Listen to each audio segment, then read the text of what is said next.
this is an iHeart podcast. Guaranteed human. The springtime thaw is finally here. Flowers are blooming. Days are longer. We're saying yes to more plans and finally getting outside, running, walking, just moving again. It's the perfect time to upgrade your everyday go-tos with Bombas. Take Bombas sport socks. They're super comfortable and designed with sport-specific tech for running, cycling, yoga, hiking, you name it. I use them to run in, and I can tell you they work beautifully. So head over to bombas.com and use code SYSK for 20% off your first purchase. That's BOMBAS.com, code SYSK at checkout. All cat parents understand the feeling of being totally ignored by your cat and often thinking, does my cat even love me? There's only one solution to solve that, Sheba. Feed your cat Sheba and go from feeling ignored to truly adored in 12 days guaranteed or your money back. Sheba has a menu of products, appetizers, entrees, treats, and even a kittens menu. So Sheba has a product for even the pickiest eater, like Sheba Puree made with bone broth, a smooth and creamy texture that cats love, or Sheba Grilled, protein-rich formula made with real chicken and seafood. To learn more, check out Sheba.com. Hello, friends. We have a book coming out finally, and it is awesome. You're going to make me say the title again? Yeah. Fine. It's Stuff You Should Know, an incomplete compendium of mostly interesting things. And get this, Chuck, you don't have to wait to order until the book comes out. You can do what we in the book biz call pre-ordering it. And then when it does come out, you'll be the first to get it, or among the first. Well, and not only that, you get a pre-order gift. You get this cool custom poster from the illustrator of the book, Carly Minardo, who is awesome. We worked with another great writer who helped us out with this thing a great deal. His name is Nils Parker, and it was just a big team effort, and it's really, really cool. We love how it's turning out. Yep, we do. So anywhere you can buy books, you can go pre-order the Stuff You Should Know, an incomplete compendium of mostly interesting things. And then after you do, you can go on over to stuffyoushouldreadbooks.com and upload your receipt and get that pre-order poster. So thank you in advance for everybody who is pre-ordering. That means quite a bit to us, and we appreciate you. Stuffyoushouldreadbooks.com. Pre-order now. Welcome to Stuff You Should Know, a production of iHeartRadio's How Stuff Works.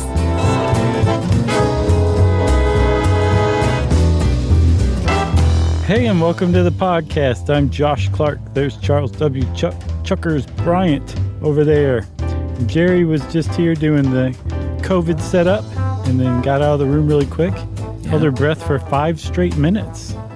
It's a new record. It really is. New studio record. Sure. And this is Stuff You Should Know. That's no David Blaine record, by the way. No, I mean, that's her studio record. You should see her when she's pearl diving, though. Right. Wouldn't that be something if Jerry did have a secret life, pearl diving? That would be amazing. It would. But we're not talking about Jerry, Chuck. Enough about her. Instead, I propose that we have a nice, pleasant conversation about robber barons. Yeah, this is an interesting topic because depending on who you ask, the robber barons were either the greatest thing to ever happen to this country, right, or one of the worst things to ever happen to this country. Yeah. Yeah, and at first, from what I could tell, historians, like immediately after, in the few decades after, the Gilded Age, which we'll talk about, where the age the robber barons worked and operated and lived in, really took it to be like their presence, their existence was one of the worst things ever.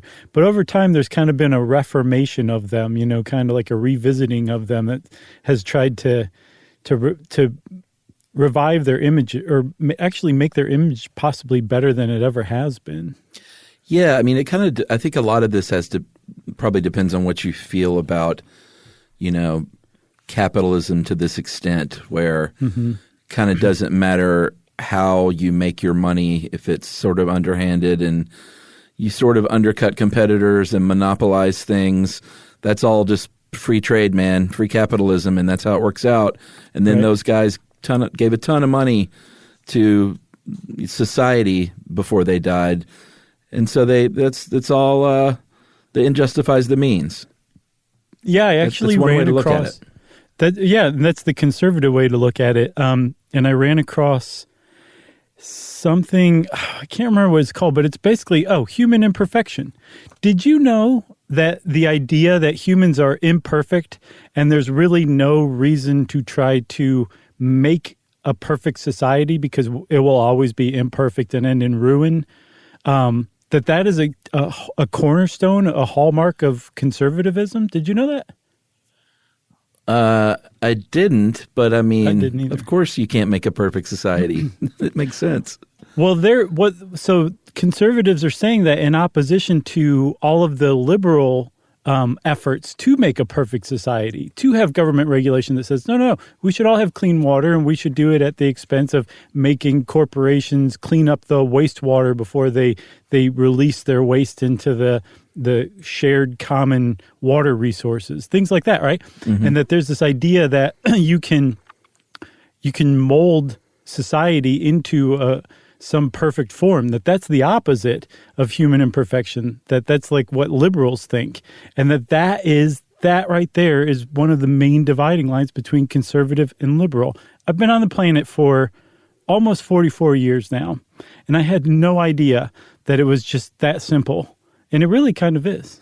I think the word perfect is what's a stumbling block for me because I don't know a single liberal thinks that they can make things perfect. I think the goal is to make things better. Yeah, agreed. I don't know that it's a great word either, but I think that's, I mean, hey, you're going to argue with the Stanford Encyclopedia of Philosophy? I'm not.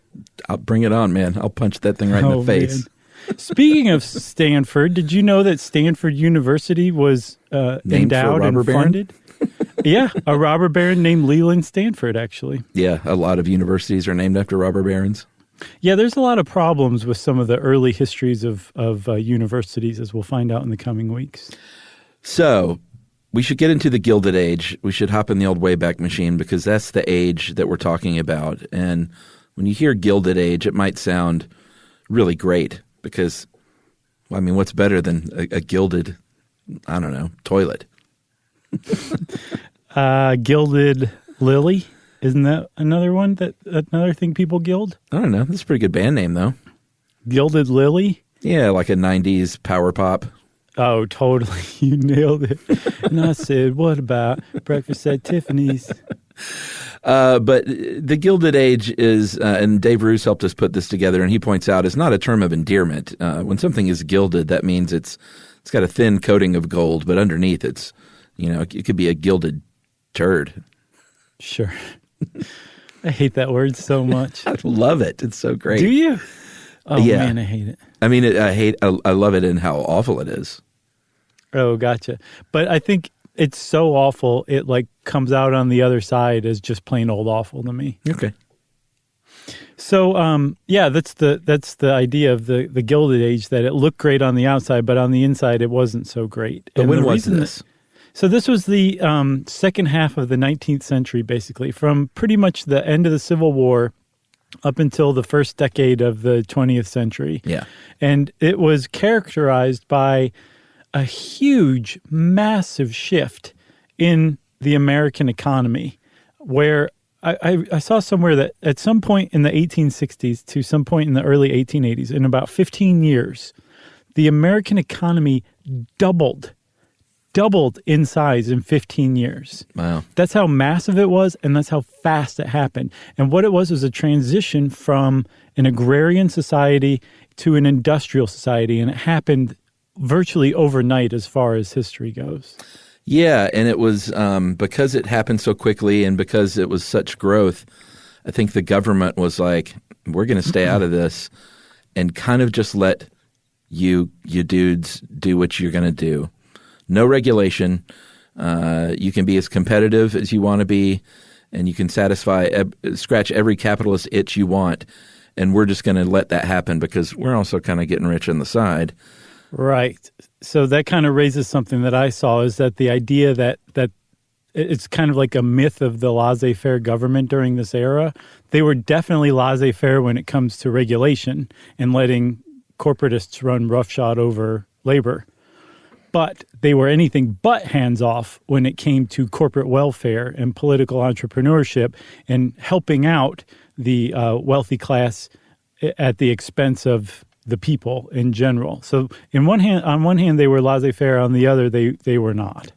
Yeah, and what we're talking about is stuff like snatching up resources where you could, hoarding them for yourself, building such a massive business that you could drive out every other smaller business, drive them right out of business by undercutting their prices. Jobs were more scarce, so you could have people work harder for less and less wages, that kind of thing. Right, exactly. And what's crazy, it was a dog-eat-dog economy. Yeah. It was just nuts how it happened. And there was a lot of learning on the fly, and the learning curve was extremely steep because, this was just basically a country of farmers who had been, looked down upon by Europe for a century or more. And they all of a sudden were captains of industry. And the most ruthless among them were the ones that rose to the top because, like you're saying, there was no rules. There was no regulation. There weren't any standards of business. They were all figuring it out as they were going along. And they went immediately to the worst impulses that capitalism can raise in a person when you're in pursuit of as much possible wealth as you can get, and there's plenty of it to be had. And then, like you're saying, not only did the federal government not get involved, they weren't equipped to get involved because at that point, most of the government was focused on local stuff. And now all of a sudden, as the United States is truly becoming a continent-wide nation, the federal government is kind of lagging behind to catch up. It wouldn't really begin to catch up in the progressive era. And some would say that the pendulum swung the exact opposite way to the exact opposite extreme direction that it had during the Gilded Age. Yeah, let's talk about the Gilded Age and I guess just you owe it all to trains, really, and trains you owe to steel. So you got to go back a little bit. Right. Steel was a very big deal in that when they found out, Mr. Henry Bessemer in the 1850s found out how to make steel a lot cheaper. He got a new process going where it was just making vast amounts of steel for a fraction of the cost and speed. Right. And all of a sudden, you could open up those local rail lines to stretch across the country, and all these regional specialty businesses and industries, whether it was, Cincinnati was known for furniture, and obviously in places like Wyoming, you had coal and you had copper in Montana and you had a lot of timber in Oregon. You could get that stuff anywhere you wanted to go, and that changed everything. Yeah, not only could you get it to where you wanted to go, you could do it exponentially cheaper than it used to be over land or, say, using canals, and then also way faster, too. So now if you were making really great armchairs in Cincinnati, like you were saying, not only did you have the town, they're just known for it. That's their mascot, I believe, of the baseball team. Yeah, the Sitters. Right. Not only did you have the town of Cincinnati and maybe some other regional parts of Ohio as your market, you now had the entire country to supply with chairs. And that happened at a really great time, the steel coming along and building the railroads, because the United States economic engine was kind of idling at really high RPM for a little while before this.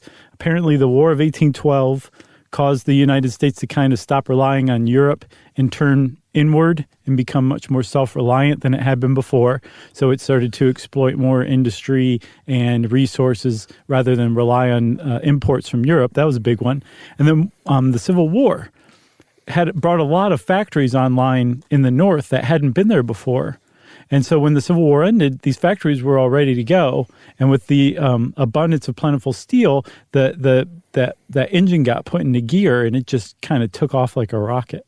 Yeah, when I was reading this, and I tried to find out, but I couldn't really get a firm hold, I wondered if back then, when this started to happen, you know how people rail against global trade and the globalization. I wonder if people railed against nationalization of commerce back then, or if they all just thought it was all great. No. But one of the things I read about that's actually a mark in favor of the Gilded Age being actually a good thing for America is that everyday people were super involved in politics and the political process and agitating for what they wanted. And so if there were people who were definitely in favor of this kind of just taking off like a rocket, knitting the country together, that kind of stuff, nationalization, then there was definitely opposition parties to that too. I figured. Who saw the problems with it. But the cool thing is that everybody was involved and everybody was like they cared about the direction the country was going rather than just sitting back and being like, well, nothing we can do about it.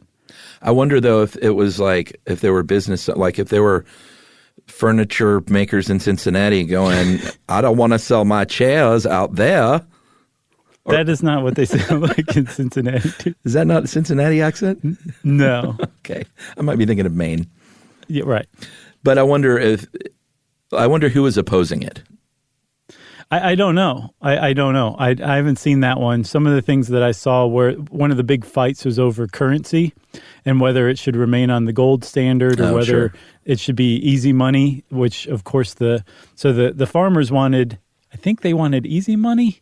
I can't remember who wanted to stay on the gold standard and others wanted, basically to leave the gold standard and make money a lot more easy to come by. Oh, I thought you were talking about the Rodney Dangerfield movie. That was a easy money. Man, that is a tawdry movie. It was, wasn't it? Yeah. It was good, though. Yeah. Hey, even the worst Dangerfield movie is still pretty great. Agreed. And on that point, real quick, I'm sorry. I know we don't like to go off on tangents very often, but I have been watching Happy Days and Laverne and Shirley lately. Man, that is some comfort food, isn't it? Dude, they are, but not only that, it's not like junk food, though. They're like well-written, well-acted, well-directed TV shows. Like, it's Gary Marshall. Really, it's not at all like throwaway or disposable. It doesn't rely on slick special effects or anything like that. It's just good stuff, man. Yeah, I agree.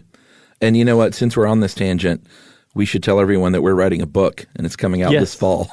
Yeah. It's called Stuff You Should Know, an incomplete compendium of mostly interesting things. And you can pre-order it now if you want a special custom poster. Yeah. You pre-order it, and you can go and upload your receipt at stuffyoushouldreadbooks.com. And then there's like a little thing that says, like, get your pre-order gift, and you upload a picture of your receipt, and they mail it to you. And you will be very happy with it because it's pretty awesome. Yeah, and we do want to sell these books out there. We want to sell these books all over the world. Yes. We're glad that the railroad exists so we can move these books around easily. Oh, man. You ain't kidding. Ship these things to Cincinnati. Right. So where were we? So we were shipping things. Regional businesses were becoming national businesses. People were leaving the farms. They were leaving small towns. They were going to the big city. Immigrants were pouring in from Europe. African Americans were going north because Reconstruction didn't work out so well. Yeah, because it got abandoned. Yeah, yeah. Have we done one on Reconstruction? No, we really need to though. Totally. I mean, the more I've been reading a lot about that period in history, and yes, we need to definitely do one on that. But the point is, there are a lot of people flocking to work this, what was called the Second Industrial Revolution, where we saw over a period of about 40 years, factory output went from $1.9 billion to $13 billion. Right.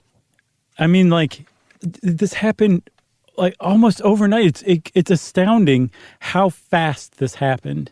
I don't think it even happened this fast in the first Industrial Revolution. You know, the one that started over in Manchester. Like, I think that this is nothing like this has ever happened in the history of the world, as far as I know. I believe it. So, should we take a break? Oh, sure. I was just getting revved up. My own economic engine's idling high right now. Well, take your foot off the gas. Okay. And let's take a little break, and we'll talk a little bit about Mark Twain and a few economic stats of the day right after this.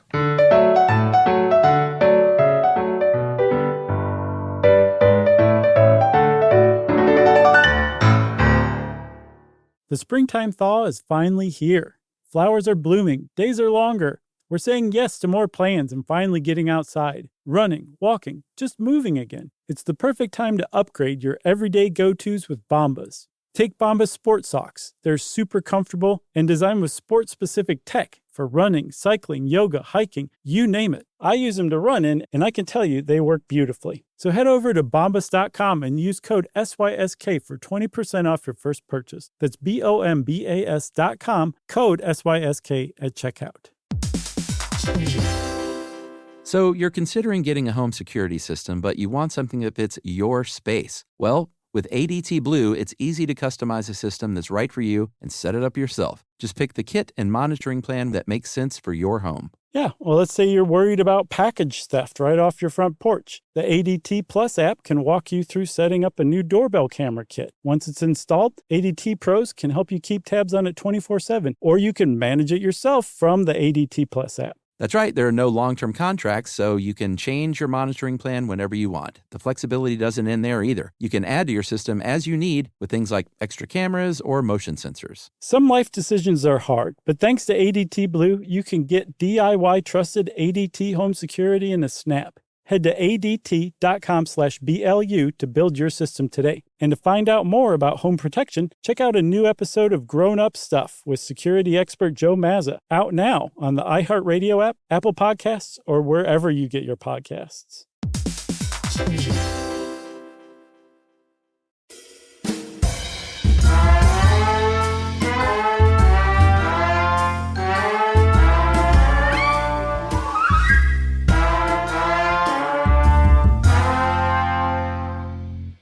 All right, we're back, Charles. I'm feeling much better now that my foot's off the gas. That was just good advice.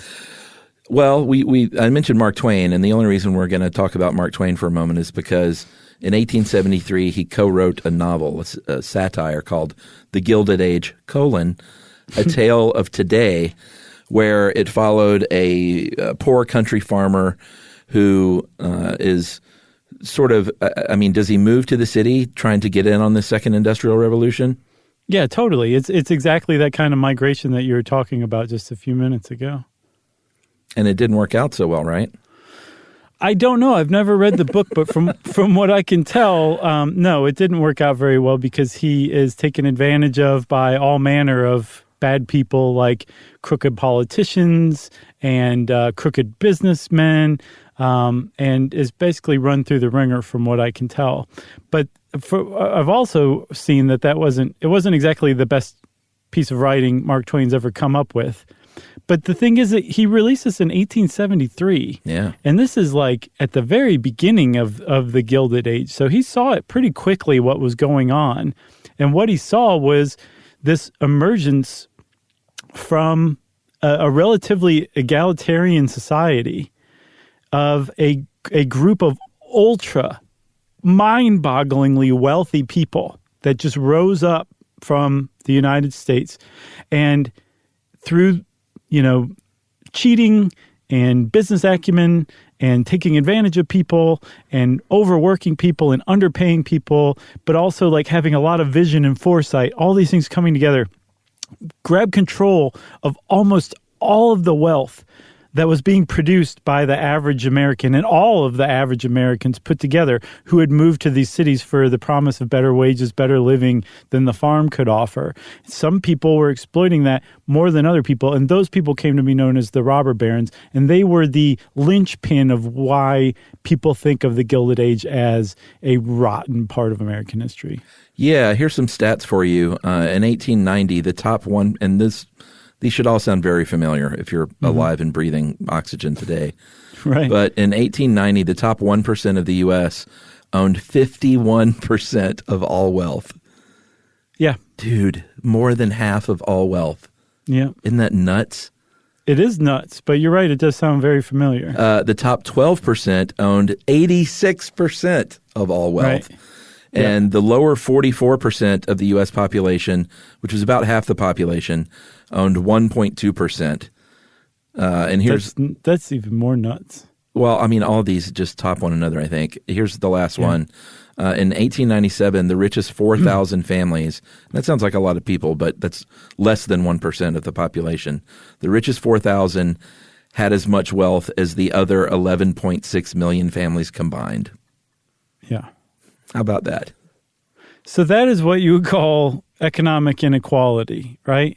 And I think the thing is especially over time, but I get the impression during that age too, like the people who resent that, liberals typically, tend to be painted with this brush that says you're just jealous.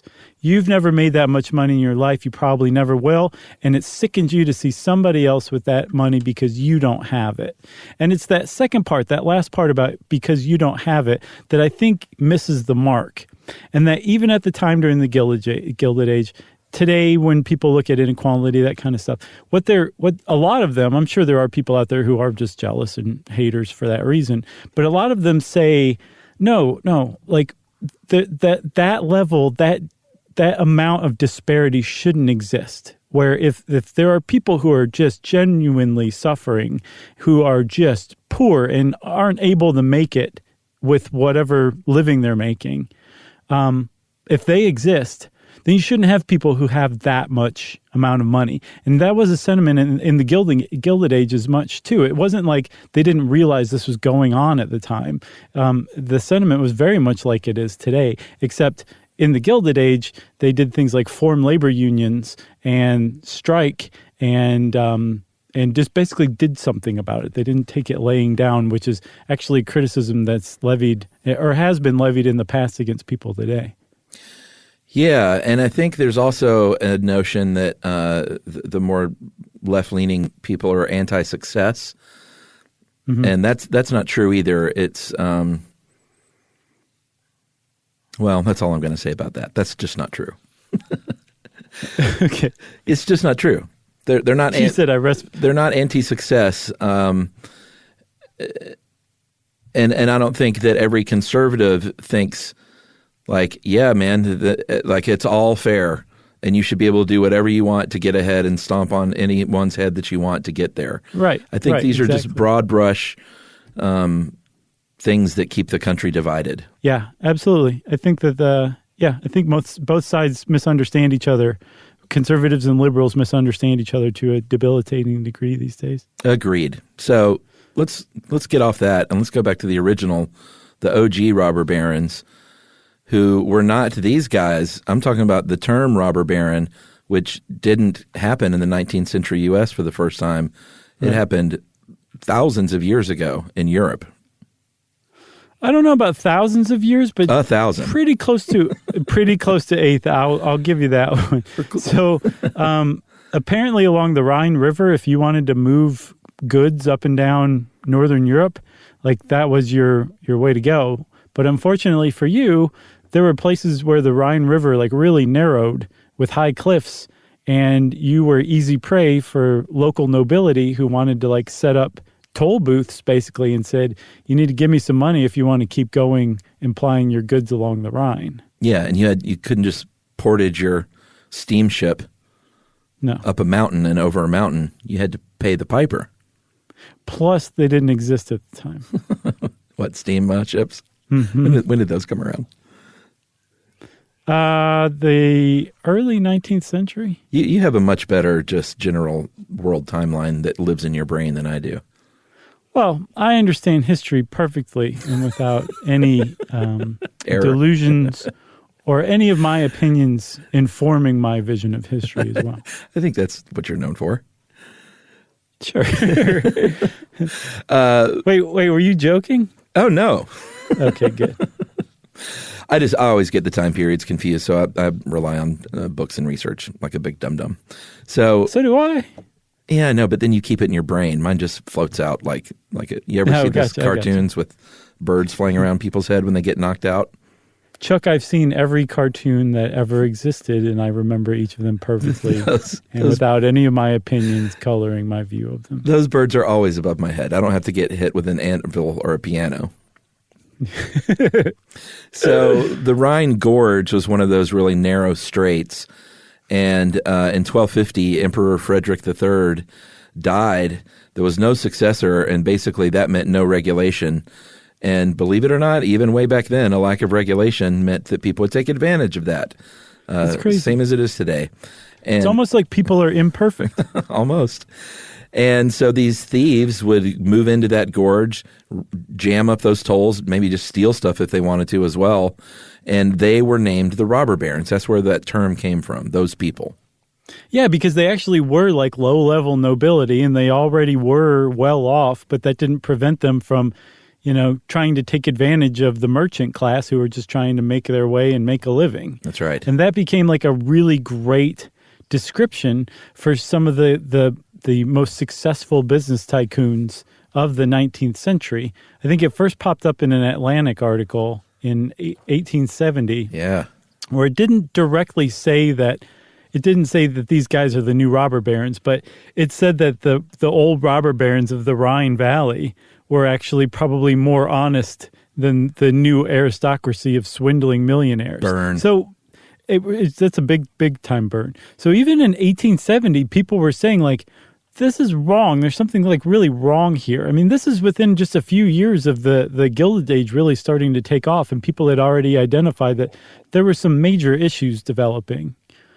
Yeah, it's so weird to look at this stuff and just how apt it applies to what's going on today. And I think some people think that these are all new problems and new issues, but it's as old as time, Yeah. It's so weird. It is a little weird it is weird. What's even weirder though is like, I believe if we look back, if we zoom out far enough, we see humanity kind of ever going upward, even though there's like peaks and valleys in the line. Sure. And the line overall is kind of moves upward toward something great, I think. But toward perfection? I wasn't alive 10,000 years ago, so who knows? Maybe that was the pinnacle of human existence. I don't know. Yeah, maybe. So who can say? Should we talk about a few of these dudes? Yeah, so I feel like we have kind of set this up, that the robber barons were ruthless business tycoons. And we're going to start with one of the first ones, Commodore Cornelius Vanderbilt, who, for my money, was the OG robber baron. Yeah, and Commodore is a nickname that, and as you will see, he later, Vanderbilt University is named for him, and their mascot is the Commodores because of him. And a Commodore is a naval officer sort of above, not quite an admiral, but above a captain. I think they command a fleet. Oh, well, that's actually pretty appropriate because he did command a fleet of ships, originally a sailboat, I think when he was 14, and then steamships to ferry people around New York. I thought there were no steamships. There were by this time. Okay. And you know what's ironic? We were talking about steamships and when they were invented. The guy who invented steam, Robert Fulton, remember we did a whole episode on steam technology? Yeah. He had a 30-year monopoly in New York to ferry people using steamships. That's right. And ironically, Cornelius Vanderbilt had to overcome that monopoly using ingenuity and his own resourcefulness, and eventually was successful in breaking that monopoly just through good business tactics that actually resulted in far lower fares for everyday people and companies. I think just at his first try, by improving the size of the steam engine and using cheaper anthracite coal, he managed to drop the average ferry price from like $7 to $3 in his first try. That's amazing. Yeah, so I think that's really kind of like instructive though, man. Like think about it. We think of this guy as like a ruthless robber baron, and in many, many ways he was, as we'll see, but he was able to get to that position by outwitting and outsmarting other robber barons. And that was the climate at the time. Like it's so easy to sit back from this time and just be like, just judge. And it's actually kind of fun too. It's a great pastime. But you also have to remember at the time, that was the business climate. That's just what it was. And if you weren't willing to do that, well, then you were not going to make it in business, which is fine. Like maybe you'd say, this is too cutthroat for me. I'm just going to sell out to these guys. And there's nothing wrong with that. But the ones who were left standing are the ones that, history still remembers for better or for worse. Yeah, and it's worth pointing out, and as we'll do with, I think we're going over 4 of these guys, but some had money born into it, some started out very poor. And Cornelius Vanderbilt, even though that sounds like such a rich hoity-toity name now, he was born very poor. He was born in 1794 in a farming family on Staten Island and quit school when he was 11 And that's when he started working on the boat docks. And he was literally a self-made man, starting with that first little ferry boat that you mentioned at age 14. He was a big dude, and he was very savvy, but also very ruthless. And this is something that you'll see with a lot of these men, was a competition and a competitive edge and nature. Right. That was sort of the underlying thing with all of them, I think. That I watched There Will Be Blood recently for Movie Crush, and Daniel Plainview was very much based on some of these robber barons. Yeah. And that he has that great classic line from that movie when he goes, "I have a competition in me. I want no one else to succeed." And that just crystallizes that character. And I think a lot of these guys, it wasn't enough to just get rich. They wanted to devastate the competition. Right. So it makes you wonder, like, is that just a normal, there's just at any given time, there's a handful or a multiplicity of people who are like that. It's just that these guys happen to be living in a time where they had the freedom and ability to exercise that to their greatest ability. Or was it that these guys shaped the business world because they all happen to be alive at the same time? I don't know, I man. wonder. It's interesting, though. It's that competition. And again, with the Plainview, not just a competition to succeed, but a competition to see that others don't. Right. So did you talk about the railroad yet? I didn't catch it. No. So, he started off in the steamboats, but if you know Vanderbilt, he was a railroad guy. And if you look at the list of robber barons, I'd say easily like a third of them were railroad men. Yeah, because there was so much money to be made from the railroads. It was just like printing your own money. And one of the reasons why was because there's so much stuff being shipped over the railroads that if you owned the railroad, you got a cut of every single industry. Yep. Because every single industry basically had to use your form of transportation.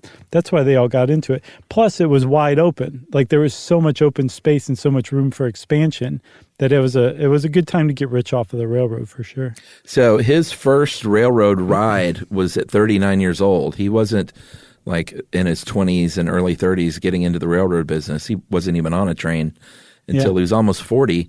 And that train crashed. An axle broke and went down an embankment, and he punctured a lung, broke some bones, and I guess was lying there wheezing out of a hole in his lung saying, "This is the future." That was so great. And he got into railroads. It's crazy, like a year later. Yeah, he did. And one of the things that he had a really great talent for was identifying like seemingly loser railroads, and figuring out ways that they actually had been overlooked. Yeah. And a really good example of that is the Harlem Railroad, which is just a short little line that other railroads, larger railroads, used to connect to New York City. Mm-hmm. But Vanderbilt recognized that it was the only line that went all the way into the heart of Manhattan. And so he bought that up, and he also, at the same time, not only got control of that little railroad, this is a really early chance for him to show how good he was at driving up stock prices. So when he came along and bought the Harlem Railroad, or started buying shares of the Harlem Railroad, it was worth in today's money $168 a share. Not too shabby, but from what I could tell at the time, not very great at all. By the time he was done cornering this stock, he had driven the shares up to $5,998. Wow. In just a few years. And so in doing so, not only did he make a ton of money for himself, he also developed this reputation that made owners of other railroads say, "I own a bunch of shares in my railroad. You want to come buy mine and drive my stock price That's up right. and then buy me out?" And so eventually he didn't even have to plunder other companies. They came to him and just said, "Here, buddy, buy us, please." They were Blue Star Airlines. What is that? Remember that from Wall Street? Is that from There Will Be Blood? No, there were no airlines in There Will Be Blood. No, remember Wall Street? That was the one that Martin Sheen worked for. Yeah. That Gecko came in and bought out, and I think he shuttered them, though. That was the difference. Yeah. Yeah, he was a corporate raider. And actually that era, the 80s junk bond era, is frequently cited, or it was at the time, as the second Gilded Age. Yeah. So this is not the first time we're living in what's known as the second Gilded Age. So to put a bow on Vanderbilt, he consolidated, like you said, all these railways between New York and Chicago. He manipulated stock. He fixed prices. Like you said earlier, the government wasn't looking, so you could kind of do what you wanted. And he became a very, very, very wealthy man. And like a lot of these guys, late in his life, turned into a philanthropist, built Grand Central Station. It was called the Grand Central Depot at the time, which during the recession provided tons and tons of jobs for people. True. And then the Central University of Nashville was eventually renamed Vanderbilt University because all he did was give him $1 million. Isn't that crazy? Is that right? I guess back then that's a lot of money. That's significant. Sure. Like I feel like we could get Stuff You Should Know listeners to pitch in and get a university named after us. Let's try that, actually. Like Stuff You Should Know We could Morganize a struggling university. How about that? Hey, one more thing about Vanderbilt. So he left about $100 million to his, mostly to his eldest son, William. In 6 years, William doubled that. Wow. Mostly by investing in railroads. That's how much money you can make in railroads. And William was also well known for throwing probably the most lavish party in the history of New York City. They spent $1.8 million in today's dollars on champagne alone. Yeah, that was when he finished his mansion on Fifth Ave. And I looked it up to see if any of these robber baron mansions were still around today. But I don't think it. I mean, I know this one was demolished in 1926. So if you want to get a really good idea of just how rich these people were, go to Newport, Rhode Island, and visit Millionaires Row. Dude. Because there's a huge overlooking this cliff. There's a long row of the most astounding mansions you've ever seen built during the Gilded Age. It's one of the better walks you can take in life. It really is. You got the ocean on one side and then these mansions on the other. It's really cool.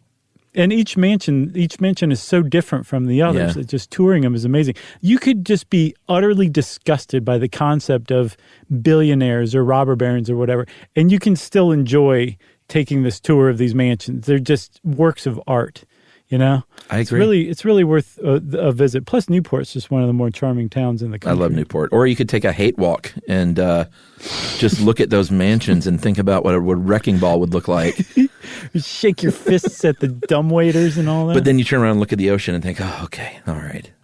It's really cool. It's definitely cool to visit them for sure. And by the way, a little piece of trivia: if you enter Central Park at the 105th Street entrance, that big, beautiful iron gate was from that mansion, the Vanderbilt mansion.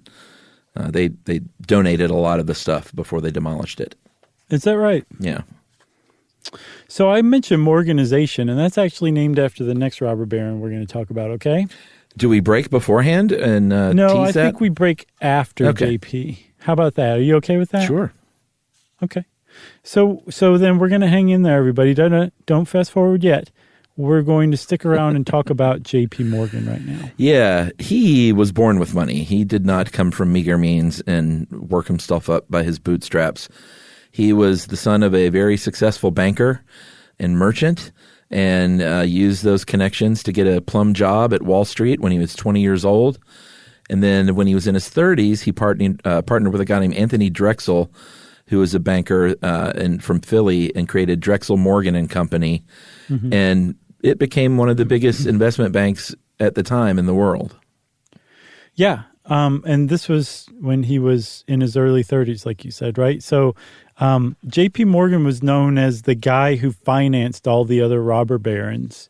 And he had his fingers in basically every pot that was going on. He also knew that like you could make money off of the railroads because you were taking a cut of all the other industries. So he definitely got involved in them. But his whole thing was what's called horizontal integration, where you basically come along, you say, this industry should be doing way better than it is. I think there's too many competitors and they're all holding one another down. I'm going to slowly start buying them up. And here's the thing. This is how you get control of a full industry during the Gilded Age. You go to a couple, you start buying them up, and then you put all those together and you form a bigger company that's way leaner, has much better economies of scale, and you can compete better against all the other guys. So you start buying some of the other guys up because they're facing going out of business now. And then you've got left the real holdouts, the ones that are never going to sell to you because they hate your stupid face and they'll never give a penny to you, make sure that you'll never set foot in their offices ever again. And what you do then is you start selling for less than cost. Yeah. You're a big company, so you can totally stand that for a much longer time than these holdout competitors, and they face either financial ruin or you eventually put them out of business. And either way, you no longer have that competition. You literally control an entire industry, consolidated into one beefy mega company, and all of a sudden you have what's called Morganization, which was, I don't know if it was pioneered by J.P. Morgan, but he definitely perfected it enough that they named the process after him. Yeah, and that's a good example of what I was talking about earlier. Is it's not enough to succeed and be successful, but to make sure no one else can be. Mm-hmm. So like it would be the kind of thing in that one company you were talking about that may be kind of pretty small even, but they might have an iron grip on one very tiny region of the United States. Mm-hmm. And you could just let them have their business. Or you could do what you're talking about and make sure that you squash them by any means necessary right. and force them to sell. And I think that's where capitalism for a lot of people has gotten its bad name, is like, yeah, work hard, succeed, do well, but not at the expense of every other person trying to do well. Right, because it interferes with something this country's based on, which is called equality of opportunity, which is the idea that, at least under the eyes of the law, every single person in America has an equal shot at making it, at making something of themselves, of having like a good life. And when somebody is cheating or engaging in monopolies or using underhanded tactics to run out the competition so that there is no competition any longer, that is problematic. That flies in the face of the idea of equality of opportunity. That's right. And if you listen to our Monopoly game episode, you might remember that J.P. Morgan was the basis of Monopoly Man, Uncle Pennybags. Did we say that? Yeah, we talked about that. Good. Okay. That makes me feel good. Yeah, he was modeled after old J.P. Morgan himself. And he was actually one of the first people to be targeted for antitrust. In 1904, Teddy Roosevelt came after him under the Sherman Antitrust Act and said, hey, this Northern Securities Corporation is really monopoly.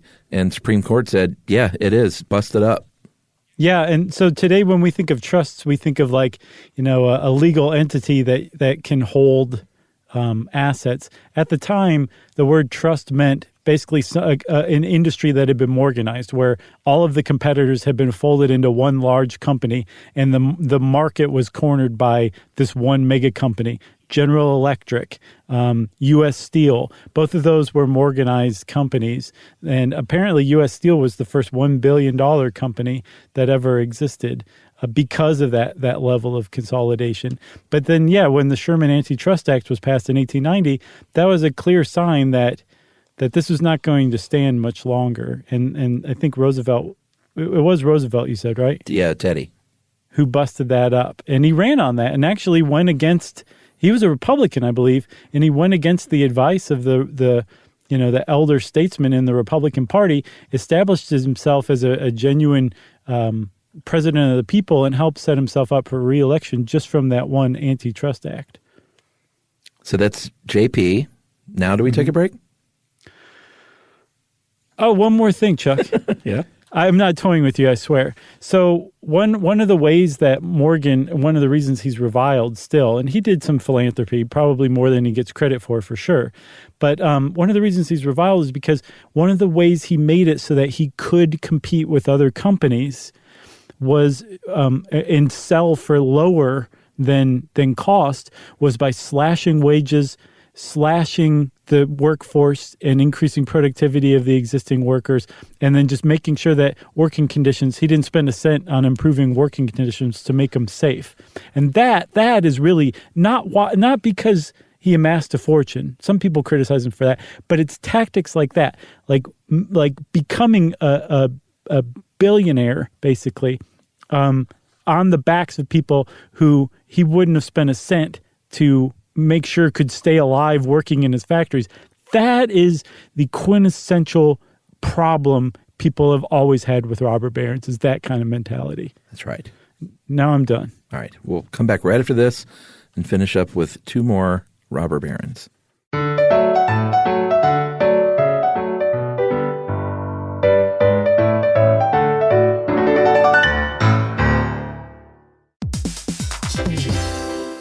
Hey, everybody. Here's a fact for you. In the United States, there is a break-in every 26 seconds, and that means that somewhere right now, an intruder is getting closer. And the problem with most security systems is that they only alert you after the break-in has started, and that's too late. Well, that's what makes SimpliSafe different. They use alerts. SimpliSafe's U.S.-based live agents, they identify threats on your property and help deter them before they actually break in. So the intruder never gets into your house. The crime is stopped before it even starts. That's right. And another great thing about SimpliSafe is they have no long-term contracts. They give you peace of mind and great value with their monitoring deterrence plans because they just start at about $1 a day. Yeah, SimpliSafe sent us a setup years back, and I still use mine every day. Yeah, and apparently setup, you can do it by yourself in under 30 minutes, so it's a really good value and it doesn't take long. So if you want to experience the SimpliSafe peace of mind, you can take advantage of the SimpliSafe discount offered to Stuff You Should Know listeners. Right now, you can get 50% off your new system by visiting simplisafe.com/stuff. That's half off at simplisafe.com/stuff. There's no safe like SimpliSafe.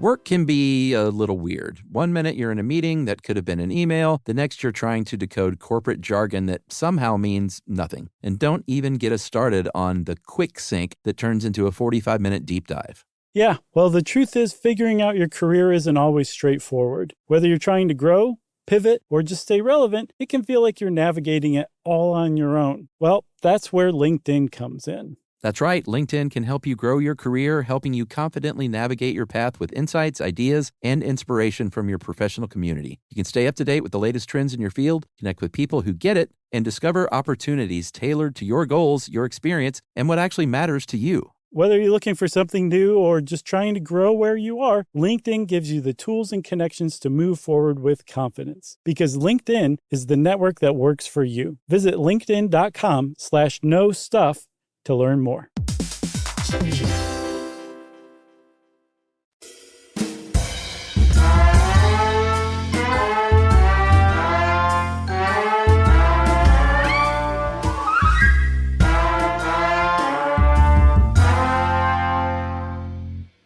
Hello, everybody. We're back to talk about Andrew Carnegie. You've ever been to Carnegie Hall or Carnegie Mellon University? I've been to both. You've been to one. I've been to the university with you. That's right. We did a little job there one time. That was fun. Mm-hmm. I've been to Carnegie Hall. I ushered a show there.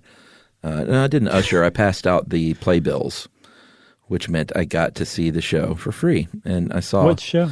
Oh, man. It was one of those special nights. I got to see Beethoven's Ninth with the full orchestra and German choir at Carnegie Hall. It was amazing. Wow. Something else. That's pretty neat. And all I needed was a bow tie. Is that the one that's... No,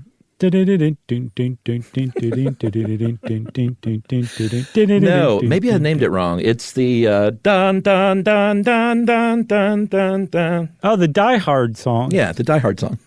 I gotcha. I went and saw Die Hard in concert. It was great.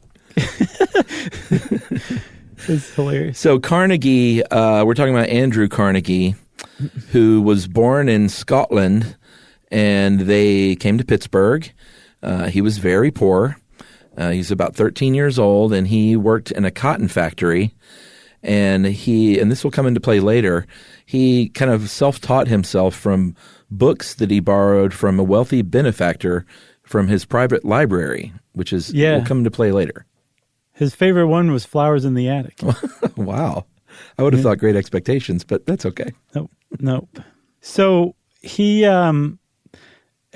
like Vanderbilt is definitely a self-made man for sure. And I guess he kind of he had his fingers in a lot of different pots, kind of like J.P. Morgan at first. And then he just turned his attention to steel. Because again, remember, steel is like basically the foundation for this American economy just blowing up. And he was in Pittsburgh. Sure. So his name became synonymous with steel. And I guess at first, up until about 1892, he had a reputation as being a friend of the worker, and that the workers at Carnegie Steel in Homestead, just across the river from Pittsburgh, they felt like, Carnegie would take care of them. And they found out the hard way that was not the case when they went on strike in 1892 during what came to be known as the Homestead Strike, which would result in the death of 10 people, which is not how they planned things to go. And apparently the reason why that happened is because the Pinkertons were called in as strike breakers. Yeah, I might want to eventually do an episode on this, but that's sort of the overview. You bring in the Pinkertons, and then they battle with the literally with guns. Pinkertons died, I think, like 8 or 9 of the 10 or 12 people that died were the Pinkertons. No, I think it was just one. I think the 9 really? were the strikers, yeah. Oh, okay. Well, we should definitely do a full episode then, because for sure, I want to get this right.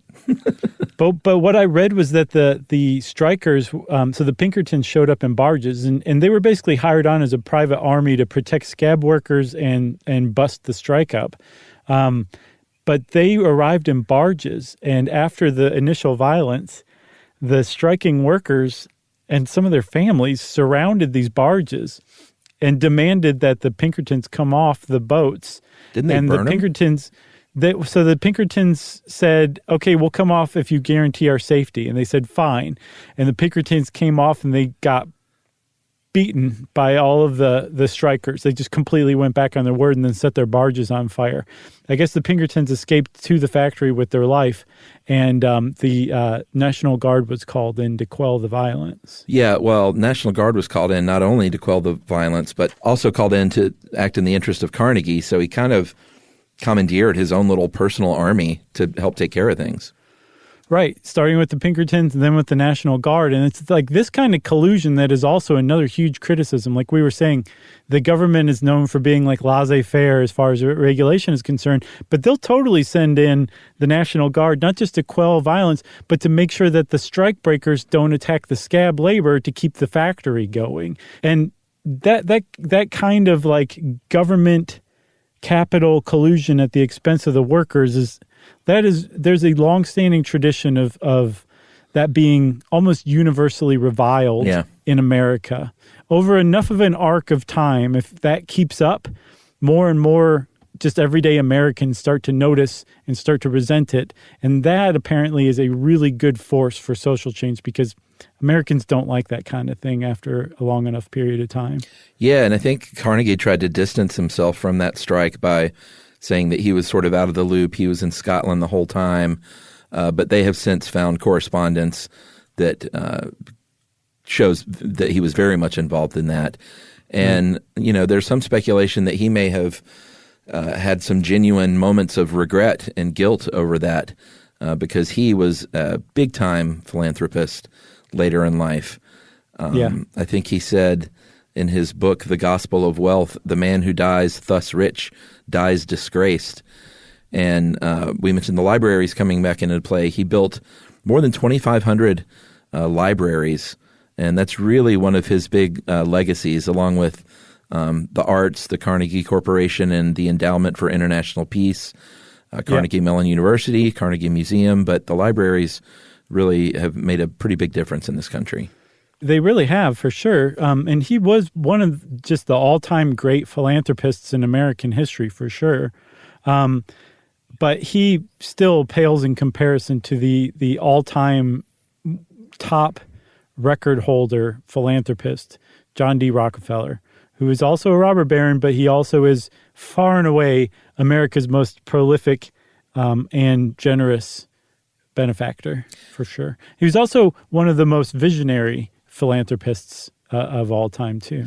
Yeah, and some people say that he was, if you just account for money and inflation, the richest man ever to live. I'm not sure how they calculate that, because his $900 million peak in 1912 is about $23 billion today. So here, I saw how. You ready? I'm sure it's, go ahead. if you do his wealth relative to the total economic output, which is an even larger figure than gross domestic product. I had a feeling it was something like that. His wealth represented 2% of the total economic output of the United States at the time. To have that value today, you would have to be worth about $350 billion. Okay. And I think Jeff Bezos is worth 140 or something like that. Yeah. And I think we didn't even mention, was it Carnegie that had at one point like $1 of every $20 in circulation was his? Yeah, that's right. That was Carnegie for sure. Yeah, I mean, these numbers are staggering.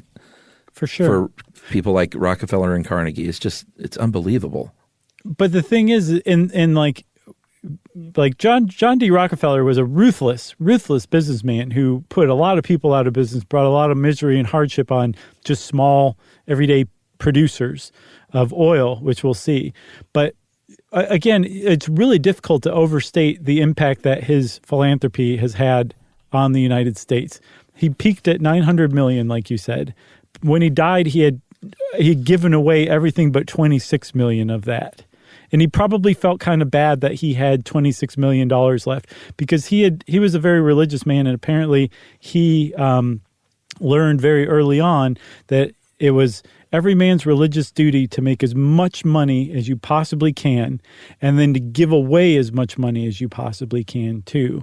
And he apparently lived that even before he was wealthy. When he was still just a average worker, he would give away something like 10% of all of his paycheck. So he was a philanthropist his whole life for sure. He was still a robber baron too, though. Yeah, and his whole, of course, oil was his business, Standard Oil. It was just a Goliath, and there were a bunch of big, sort of like the railroads. It was oil, and the railroads were industries where you could have a bunch of people that had these huge corporations. But Standard Oil was far and away bigger than any of them. By the early 1900s, they controlled more than 90% of the oil market. Can you imagine? 90%. And the way that he cornered the market was, he did that standard organization kind of thing where he went around and bought it first and then started to turn up the heat on the competition on the holdouts. But one of the ways that he turned up that heat was he colluded with the railroad, the different railroads in the area who were shipping all this oil to say not only were they going to give him a rebate, so he got money back where they wouldn't give money back to other oil shippers just because of, volume. That makes sense. But they also had to get his business, and he had so much business that they would do this. The railroads had to tax and added tax on all of his competitors. So they paid an extra 20 to 30 cents a barrel to ship. Not just paid more than he did because of his rebates. They paid more in addition to that just for not being John D. Rockefeller. And then on top of that, to keep him from taking that rebate and going around to other railroads and getting a cheaper rebate and abandoning that railroad, they actually gave him a kickback of that added tax. So his competitors were getting taxed by the railroads, and he was actually getting some of that tax himself too. You just can't possibly compete with that. And it put a lot of smaller oil producers and shippers and refiners out of business. It's amazing. It is. Let me see. He gave $75 million away to the University of Chicago. Well, it kind of founded the University of Chicago with that money. Also Spelman, too, which was established to educate freed slaves. Yeah. He bankrolled Spelman for its founding as well. And in one of our best and most favorite episodes, you might remember, the Rockefeller Sanitary Commission helped eradicate hookworm in the South. Yeah. Totally. Remember that? That is one of our better episodes for sure. So those are just four of the sort of most famous and some might say notorious robber barons. Mm-hmm. Big long list. You could throw Henry Ford in there, John Jacob Astor, Charles Schwab, Andrew Mellon, Jay Gould. Yeah, I looked at. I was thinking about J. Paul Getty, but he was later on. He wouldn't have qualified. So some of these guys had some terrible quotes, too, that also just made them despised through history. Carnegie said that it's not the man who does the work who gets rich, it's the man who gets other men to do the work, which is not a very tasteful thing to say when you're ultra wealthy and breaking strikes with guns. that Jay Gould guy I mentioned, he said that he could hire one half of the workers in America to shoot the other half to death if he wanted to, which is another nice thing to say.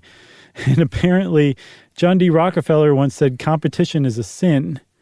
So these guys had some terrible PR. And because of that, a lot of people have said, like, well, I wonder if some of the ultra wealthy industrialists or innovators or people who basically the billionaires who are leading the world today, are they just like robber barons with better PR and better marketing? Maybe. And apparently, supposedly that's not necessarily the case. And here's why. Remember I was saying that like robber barons were kind of being reformed by historians these days? Yes. Especially conservative historians. Well, they point to some like really indisputable things. Like these guys were ruthless and they engaged in horrific anti-competitive, kind of anti-capitalist tactics to get the wealth. And they did it on the backs of workers who they took advantage of and didn't pay very well and killed in their workplaces, basically. But the reason that America is still powerful today is because of the work that these guys did, of the industries that they created. Public schooling came about and was just kind of became widespread to prepare people for the jobs that these guys created. And you really can't look away from the fact that some of them were the greatest philanthropists that the country has ever produced too. That flies in the face, with kind of the exception of Bill Gates. It flies in the face of the people who are around today. That not only are they not great philanthropists necessarily. I'm looking at Steve Jobs, who isn't around anymore, but definitely was not a good philanthropist in his life. He is now, his family is, but he wasn't when he was alive. That's a big mark against people who have control of significant portions of the wealth in America today. But also even more than that, those guys today they're presiding over a decline in wages, a decline in living conditions, whereas these guys, these captains of industry and the robber barons for the 19th century, they were presiding over a rise, like an improvement in the way that America lived and the standard of living. The kind of the polar opposite, even though the inequality is roughly the same. Very interesting. I think so too. I also wonder though too if this inequality will usher in a second progressive era, which it seems like it has all of the markings to do that. Maybe too. so. We need to do a progressive era episode too sometime, okay? Deal. All right, well, since you said deal, Chuck, I think that's time for listener mail, huh? Yeah, I think I alluded to this in another one about the word marijuana. Yeah. Didn't I talk about that? Totally. But I didn't read the mail, right? Not that I remember, no. All right, this is from Jack Glick. Hey guys, love the show. Been listening for 5 years or so, and I make sure not to miss any new episodes. I'm listening to the one on matcha. When you started to talk about marijuana, I decided to get in touch. I am the lead analyst on cannabis taxation for the Canadian federal government, and we long ago made a decision to refer to the plant by its proper name, cannabis. Marijuana has a number of historically racist associations, and I know you guys are always wary of using appropriate terms for things. I had a good laugh at the question over whether womb was still okay to say in the ultrasound episode. I thought you might like to know that how outdated and implicitly offensive marijuana is, and I'd like to encourage you to use the word cannabis when referring to it in the future. All the best. Keep it up. That is from Jack Glick. That is a great name, Jack. Great job, great name, great email from a great guy, I assume. Sounds like a great guy. If you want to show off what a great person you are, you can email us yourself like Jack Glick did. Man, what a great name. You can wrap it up, spank it on the bottom, and send it off to stuffpodcast@iheartradio.com. Stuff You Should Know is a production of iHeartRadio's How Stuff Works. For more podcasts from iHeartRadio, visit the iHeartRadio app, Apple Podcasts, or wherever you listen to your favorite shows.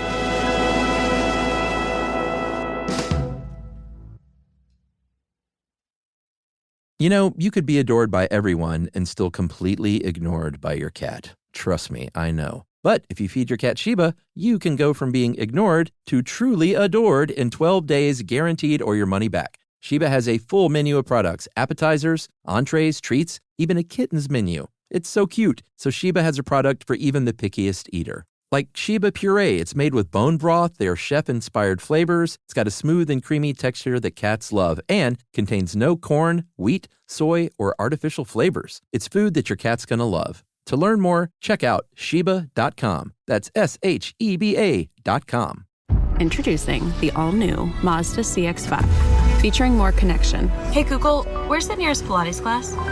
Safety that has your back. More discovery on the scenic routes. More passion in the details. And more control in changing weather. The all-new Mazda CX-5. More to move every side of you.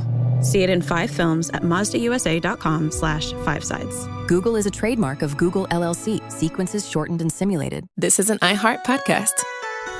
Guaranteed human.